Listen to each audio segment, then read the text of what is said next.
This podcast is for informational and entertainment purposes only and does not provide medical or legal advice. Please consult with a qualified professional before making any decisions regarding your health or legal situation. On the subject of marijuana in particular. That is the purpose of this meeting, ladies and gentlemen, to lay the foundation for a nationwide campaign by you to demand by law such compulsory education. High in the Ozark Mountains, it's the Greene County Podcast with Mike and Mason. We're back. We are. It is the Greene County Podcast. I'm Mason, and this is Mike.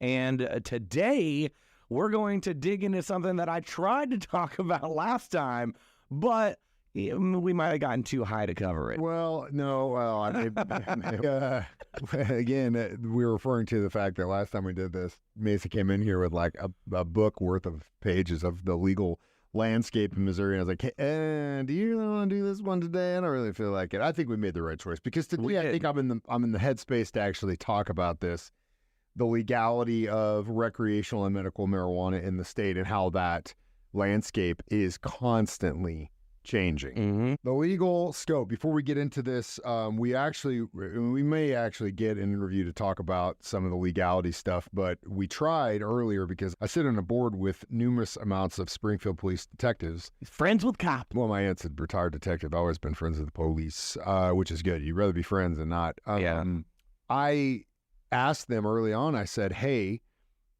we're doing this podcast. You don't have to do it, but what I want to gauge your temperature on this, how this works. And almost all of them said in unison, we don't mess with it anymore. Mm-hmm. Like if you are in a situation where you're behind the wheel of a car and you're driving all over the place and you got, a joint in your mouth or something like that, or you're endangering kids, yes, they're going to jump in and stop it. But like if the neighbor smells something and calls the police, they're not messing with it. No. If they pull you over and they may smell it, they probably won't mess with it either. It really is a case-by-case defense, but like, again, the DA and the prosecuting attorneys and stuff, they're probably not going to touch it, so why would an officer do the same thing? Yeah, it's a waste of their time. It is. And in my personal opinion, it always had been, but, the law is the law. Their job is to enforce the law, and it is what it is. Their job isn't to write the laws. They are to enforce them. So it's not like they came up with it and said, oh, we're going to bring them down. It's just, that's just the law. And they got to go do what they're supposed to do. So, again... It's not just Missouri cops either. I was reading recently, like even the Kansas, right? Because it was a huge deal, people trafficking from Colorado through Kansas to literally everywhere, right? And then Missouri legalized it, recreational.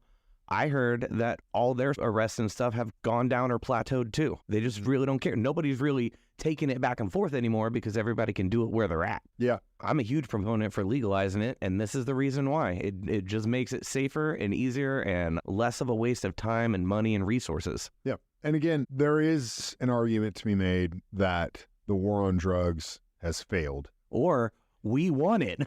Well, but that's the thing is, if you look at what happened in the 80s, for example, our government, more specifically the CIA, was funneling in drugs through the black market to then fund their illegal operations in South America. That's fact.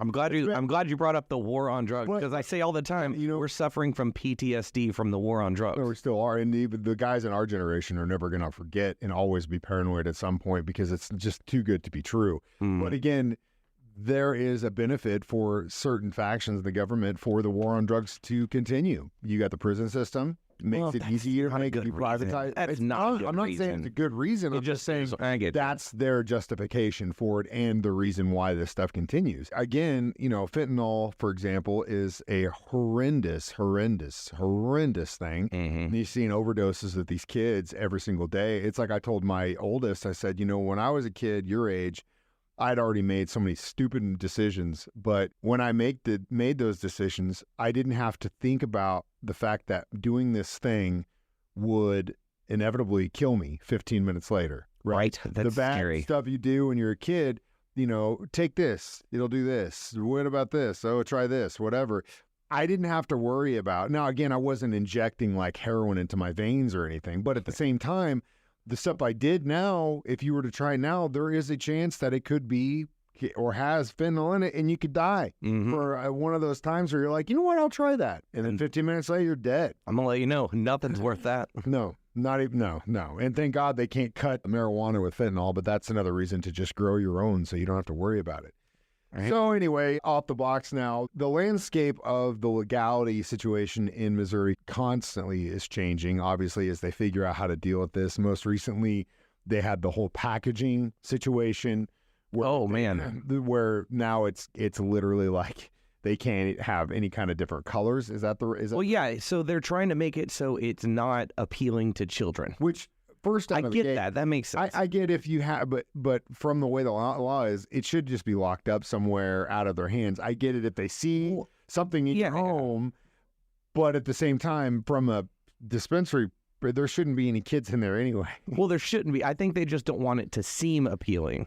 Like either way, like they don't want to like train children when they're young to buy it when they're older, or like you said, I think the big deal is because it keeps popping up left and right of kids going to the ER, mostly just because they're blasted at school and they've never done drugs before, and they take a lunch and that's the responsibility of the parent. It's no different than if you have a liquor cabinet and your kid gets into it. Yeah, but I think it'd be a whole lot easier to convince your children to follow your rules, because sometimes there's a responsible adult, but it's the irresponsible kid.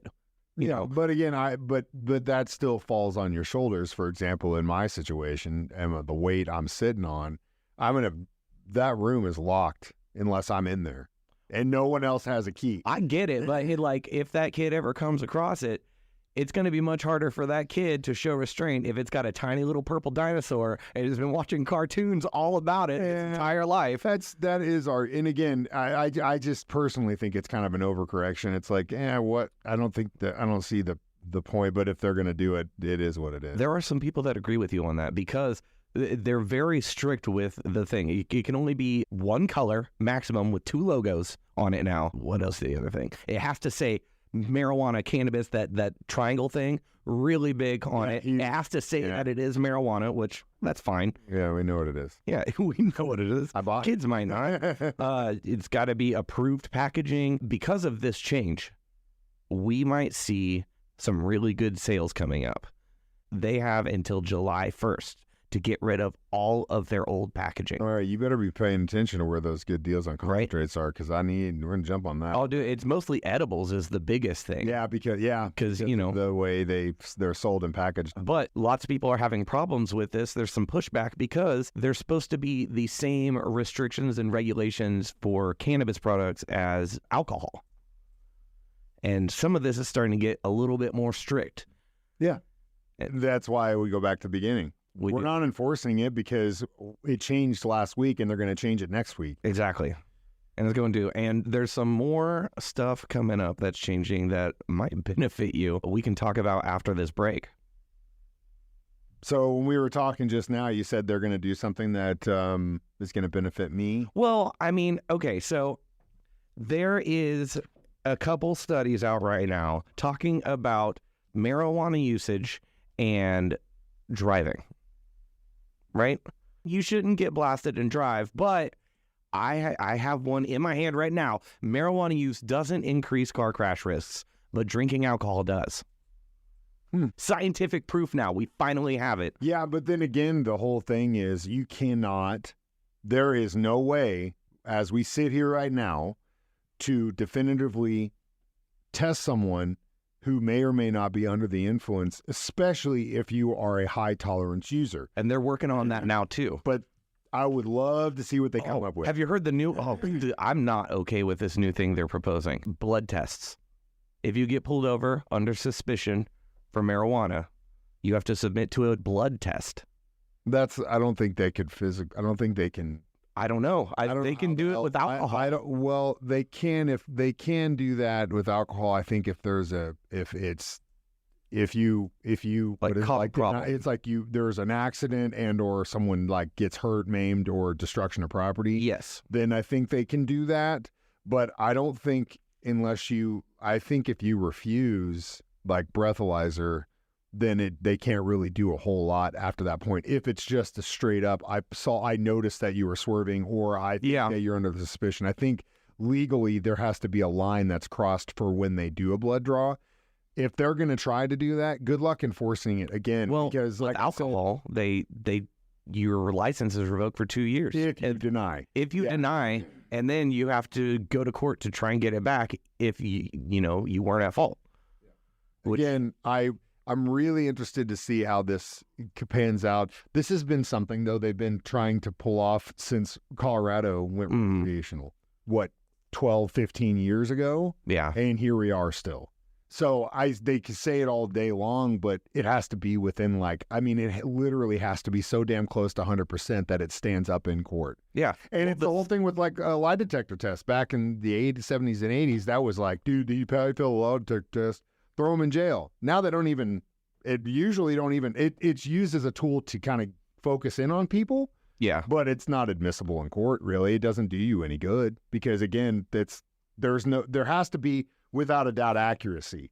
Yeah. And until they get to that point. Well, I've heard they're also trying to mouth swab or something like that. I think they've got it down to like within the past 4 to 6 hours or something. But still, that doesn't prove that you were under the influence while driving. It's really confusing, honestly, at this point. I'm glad that they don't mess around with it because no one knows what's going on. Yeah, and again, I think the point that I've always liked to make is the fact that we keep it on the state level because every state's going to be different. The problem with making it federally legal is that then we're going to have these massive corporations just like Marlboro and Phillips or whatever, and we're going to have 4 different brands, and that'll be it. But which one would you prefer? The corporate trinity? Oh, state level, actually. That's the best answer. That's the best answer. State level where we're at now, let us all decide on the state level and what makes... I think there are certain things that need to happen on the federal level where they say, okay, the banking thing needs to be through. That needs to be a deal because expunging records these guys don't need to be hiring armored trucks and literally like the guys to follow them around in cars to get cash deposits and stuff. Yeah. They need to fix that. They can do that on the federal level without affecting how we govern it on the state level. Yeah, and that's true. I think a one rule for them all is where you're going to get into a lot of problems.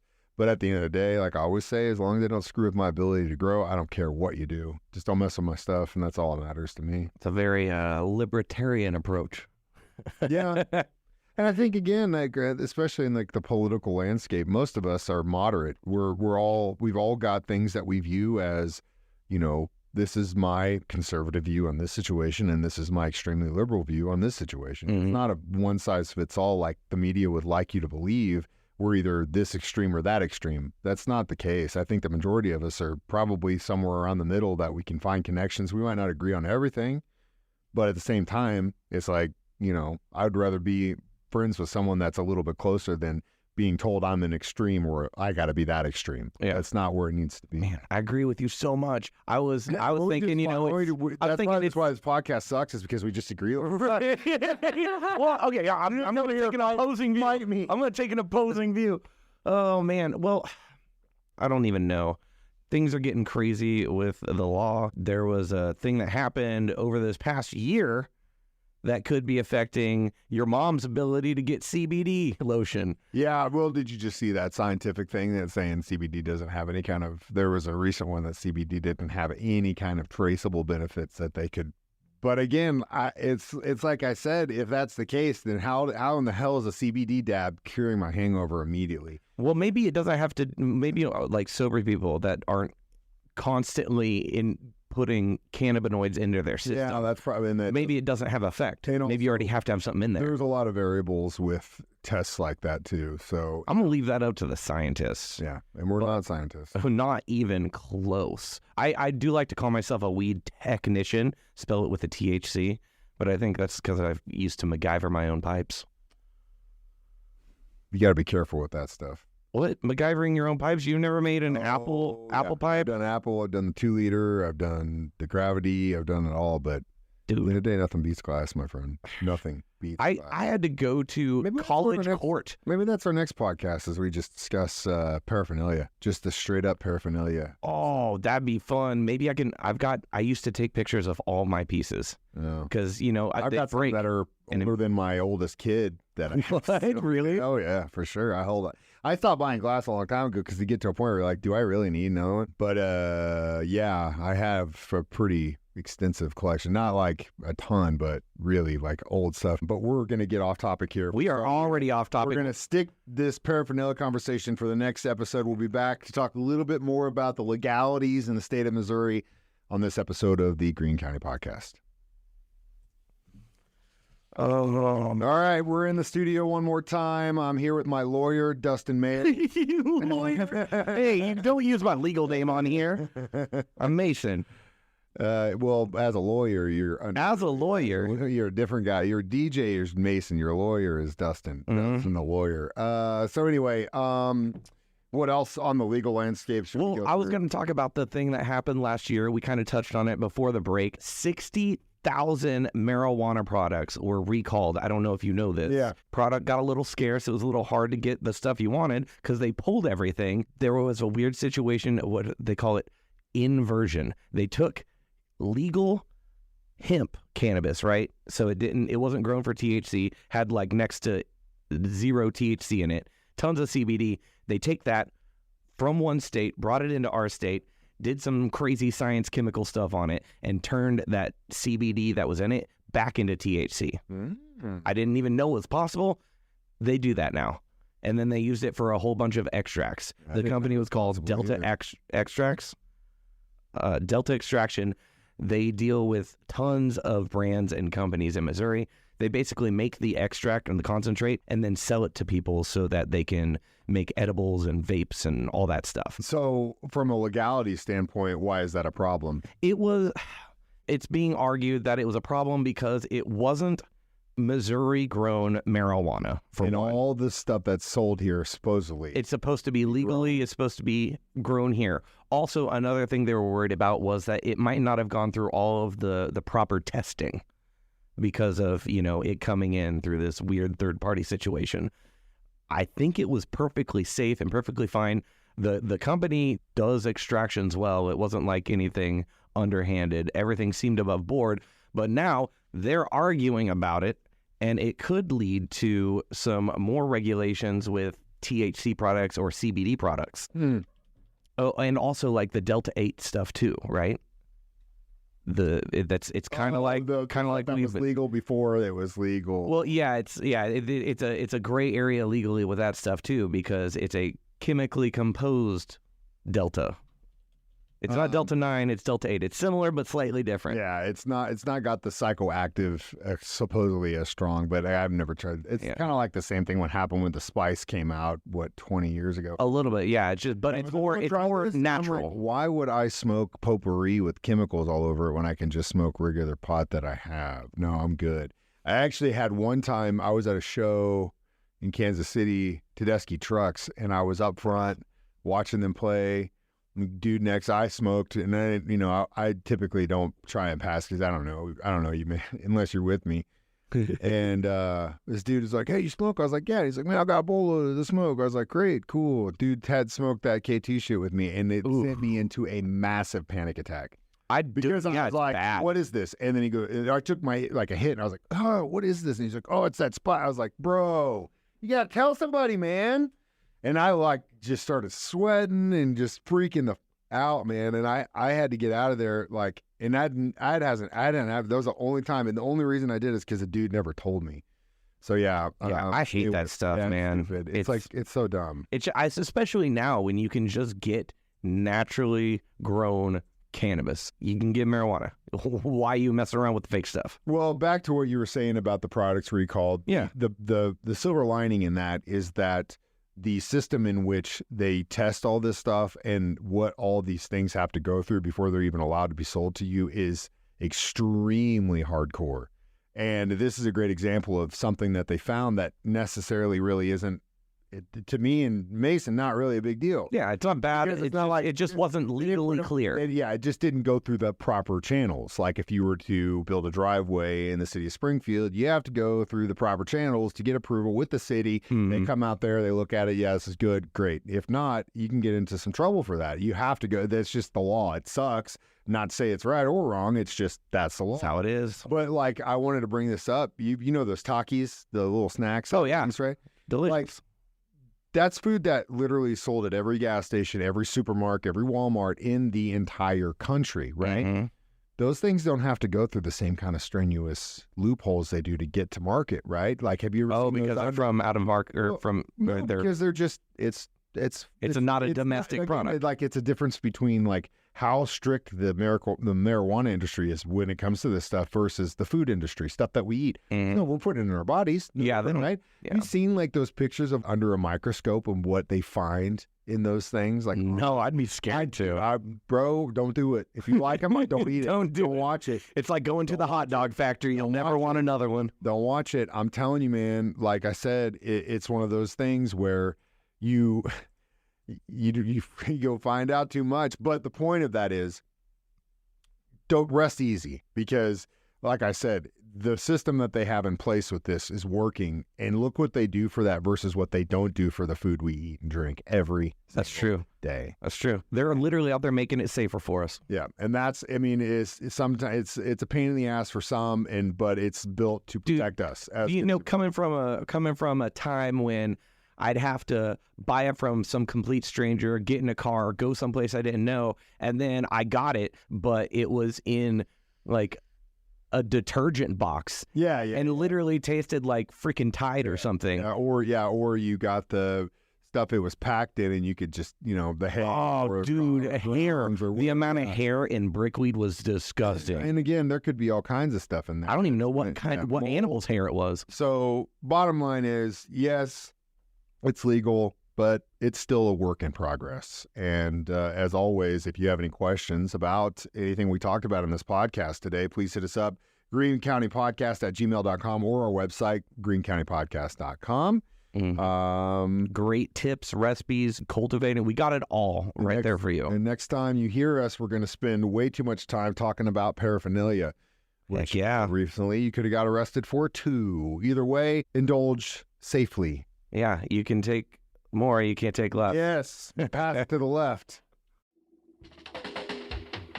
So that our children are obliged to learn the truth, because it is only through knowledge that we can safely protect them. This podcast is for informational and entertainment purposes only and does not provide medical or legal advice.